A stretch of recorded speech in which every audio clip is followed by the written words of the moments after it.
தெரியலையே. பாரேன். தெரியலையேம்மா, என்ன இதெல்லாம்? மாப்பிள, ஆ, என்ன இதெல்லாம்? ஆ, இது பொங்கல் வைக்கிறதுக்கு அடுப்பு, இது பொங்க பானை. அது கரும்பத்த கிராமத்துல ஒரு வாரம் பொங்கலை கொண்டாடுவேன்னு சொல்லிட்டு பானையும் அடுப்பையும் ஏதோ முதல் தடவை பாக்குற மாதிரி ஆச்சரியமா பாக்குறீங்களே அத்தை. கிருஷ்ணா கிட்ட ஒர்க்கர்ஸ்லாம் கம்ப்ளைண்ட் பண்ணிட்டு இருக்காங்க.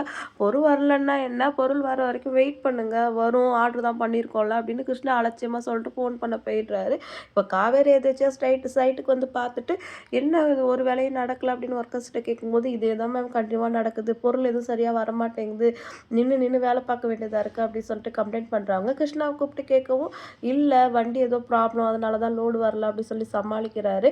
கிருஷ்ணா அந்த பக்கம் போனப்புறம் ஒர்க்கர் வந்து காவேரி கிட்ட சொல்கிறாரு, இல்லை மேடம் பொருள் டெலிவரி கொடுக்குற இடத்துல நாங்கள் எல்லாம் ரெடியாக வச்சுருக்கோம், நீங்கள் தான் டெலிவரி எடுக்கலாம்னு சொல்கிறாங்க அப்படின்னு சொன்னோடனே காவேரி சரி நான் பார்த்துக்கிறேன், உடனே பொருளை வர வச்சு வேலையை ஸ்டார்ட் பண்ணுங்க சொல்லிடுறாங்க. இங்கே கோலம் போட்டுட்ருக்காங்க.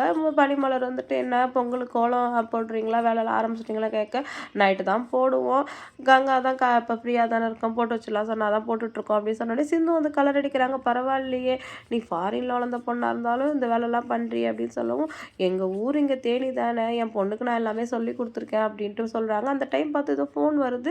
உடனே வந்து இவங்க 2 பேரும் திருட்டு மொழி முடிச்சுட்டு போகிறாங்க. அதை பார்த்தோடனே கங்கா காவேரிக்கு சந்தேகம் வருது.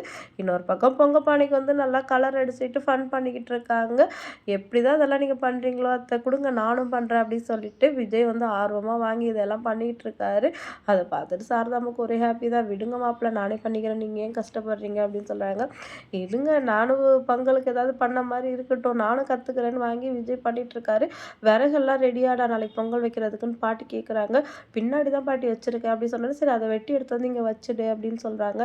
உடனே விஜய் சரி நான் போய் இப்போ அதெல்லாம் ரெடி பண்ணிட்டு வரேன் சொல்லிட்டு போகிறாங்க. காவேரியும் வந்து விஜய் கூடவே போகிறாங்க. நானும் இதெல்லாம் எடுத்துகிட்டு போகிறதுக்கு ஹெல்ப் பண்ணுறேன் அப்படின்ட்டு, நீ இதெல்லாம் தூக்க முடியாது அப்படின்னு சொல்லலாம், அதெல்லாம் நான் பண்ணுவேன் அப்படின்னு சொல்கிறாங்க. அதுக்கப்புறம் தான் நான் இன்றைக்கி சைட்டுக்கு போனேங்க, அங்கே ஒரு வேலையுமே நடக்கலை, இது எல்லாமே கிருஷ்ணாவோட அலட்சியத்தால் தான் நடக்குதுன்னு தெரியுது, அவங்க அம்மா தங்கச்சி மேலேயும் ஒரே டவுட்டாக இருக்குது அப்படின்னு சொல்லிட்டு காவேரி சொன்னோடனே விஜய்க்கு தான் ஆல்ரெடி அவங்க மேலே டவுட் வந்துடுச்சு. இருந்தாலும் அவங்களுக்கு எந்த டென்ஷனும் கொடுக்கக்கூடாதுங்கிறதுக்காக சரி நான் கிருஷ்ணாவை கண்டித்து வைக்கிற வேலைலாம் இனிமேல் சரியாக நடக்கும்னு சொல்லிட்டு, அவங்க ஏதாவது ஒரு பர்சனல் கால் கூட வந்திருக்கலாம், அதுக்காக கூட போயிருக்கலாம், நீ அதெல்லாம் பெருசாக யோசிச்சு உன்னை போட்டு குழப்பிக்காத அப்படின்னு சொல்லிட்டு காவேரி கிட்ட சொல்கிறாரு. ஆனால் விஜய் வந்து கிருஷ்ணா மேலே ஒரு கண்ணு வச்சுட்டாரு. ஆனால் சீக்கிரமாக வந்து கிருஷ்ணா மாட்ட போகிறாரு அப்படின்னு நினைக்கிறேன். நாளைக்கு என்னெல்லாம் நடக்க போகுது அப்படின்னு சொல்லிட்டு வெயிட் பண்ணி பார்க்கலாம். வீடியோ பிடிச்சா லைக் பண்ணிக்கோங்க. அடுத்த ஒரு இன்ட்ரெஸ்டிங்கான எபிசோட நான் உங்களை வெயிட் பண்ணுறேன். டாடா பாய்.